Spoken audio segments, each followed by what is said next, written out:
Hi, and welcome to another episode of Flippin' Rich. My name is Julie Muse. This is Peter Vekselman, and today we're going to be talking about deals and where they're located. So, do you do deals locally as opposed to non-local to your area? So, Pete, please explain to me what is a local deal and what is a non-local deal?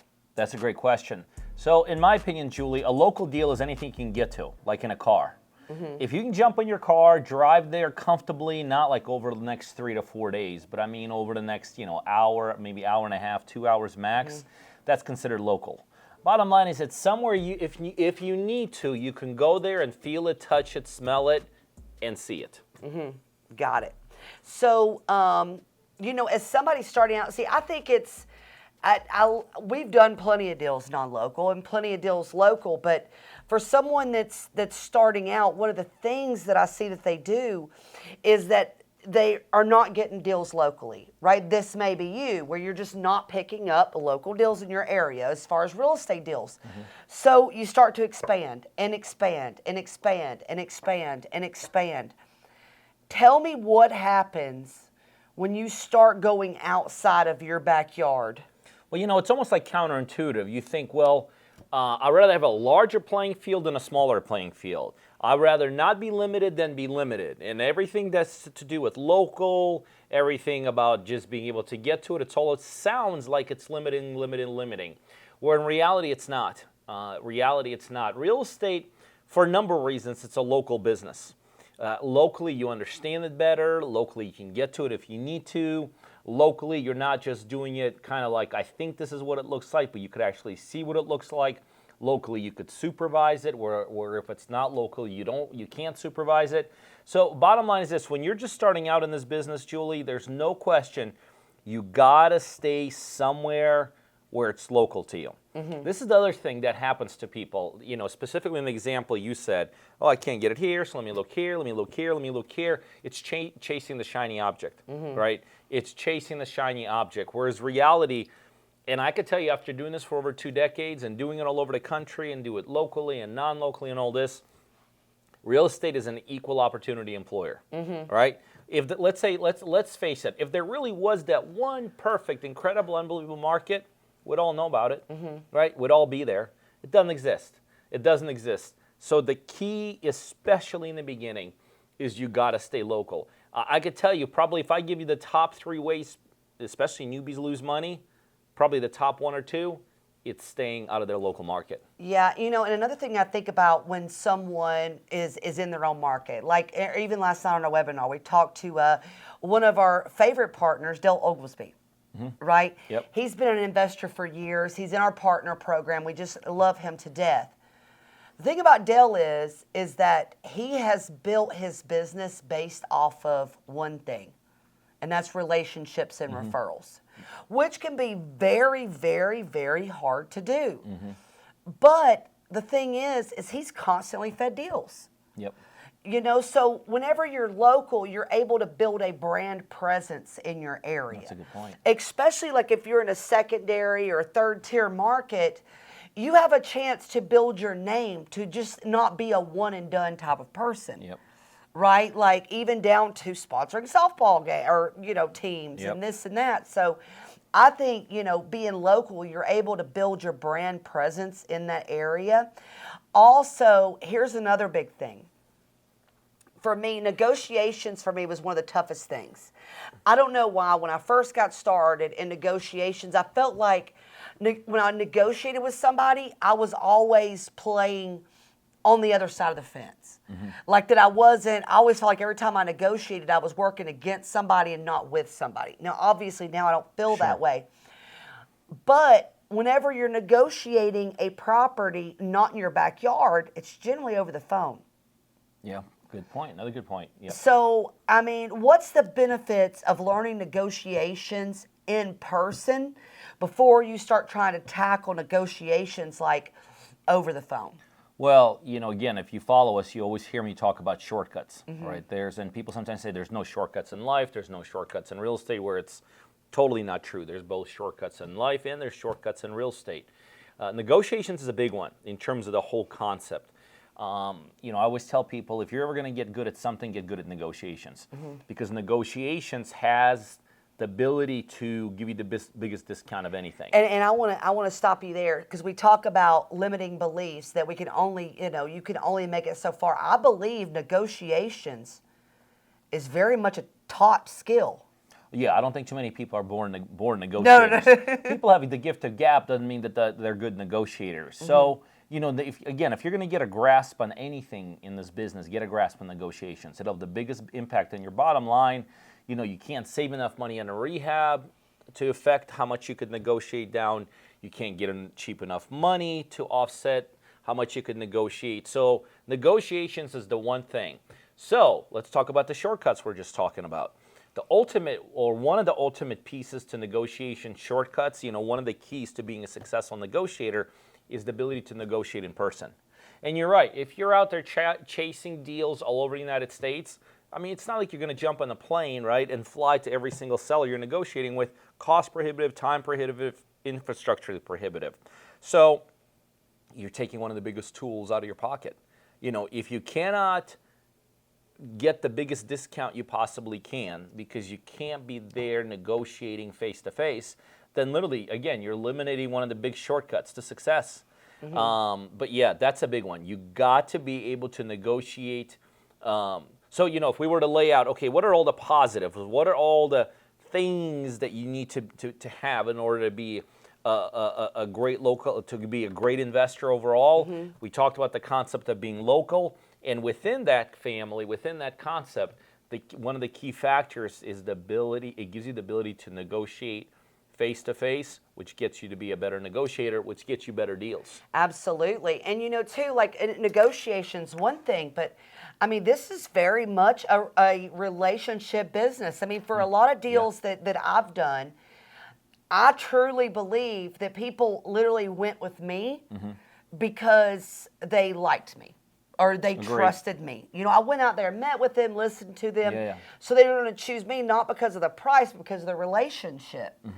Let me tell you, it is so much easier to build a relationship with somebody when you can look them eye to eye. Huge, right? You can tell a sense about somebody's being that way. At least you can get a feeling for somebody. So you're probably going to be able to do more deals that you meet in person than non-local. Here's another. I was literally just the other day talking to a lady, and she said she was looking to become one of our partners. And she's like, well, hey, I've bought this deal, and I want to know if you guys will partner with me on it. Okay. And she's like, I can't get the funding to do the deal. Well, immediately I started to worry. Right. Do you know what I mean? There's a reason. She's like, yeah, but I only paid $56,000 for this property in Tennessee. Okay. Now, I forget where she lived. She lived in another major city where home prices are way higher. Right. She literally purchased the property based on the fact that it was $56,000. So the moral of that story is that you don't even, sometimes when you're not in a market, you don't know the market conditions. You don't know how to get that, right? So in your mind, $56,000 is a screaming deal. When it's not. Yeah, talk about that a little bit, because I know we've had experience with that. Sure.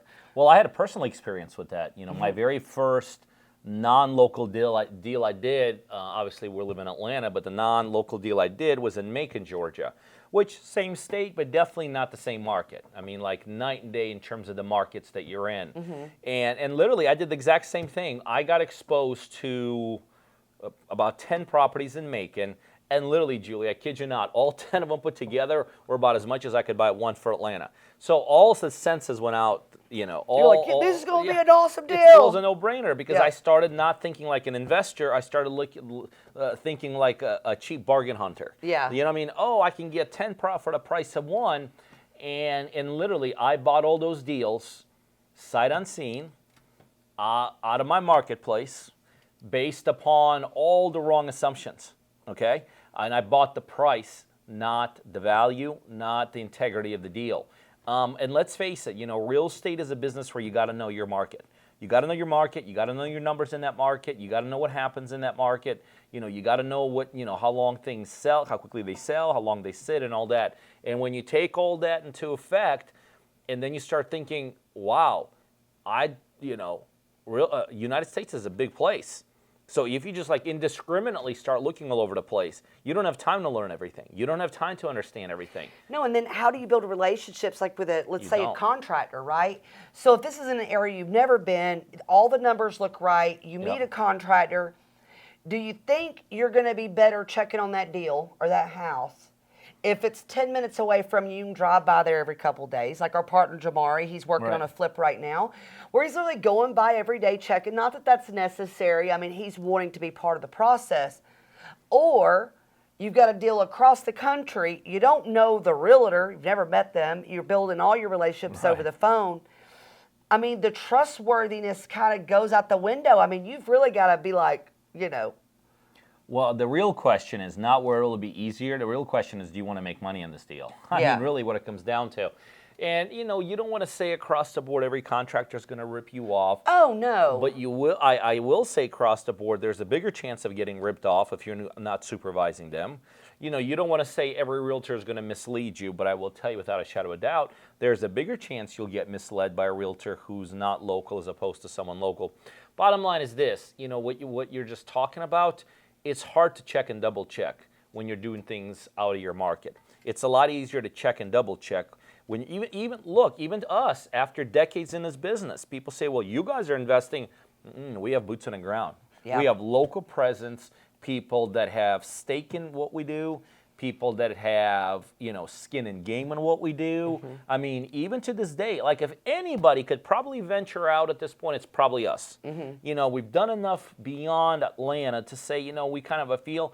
But even to this day, we feel only confident doing deals in areas where we have local partners, local boots on the ground. Absolutely. Another thing I wanted to bring up, and here's a good hint too, is like when I'm looking at properties, I can almost look at pictures and tell you about how much the rehab is.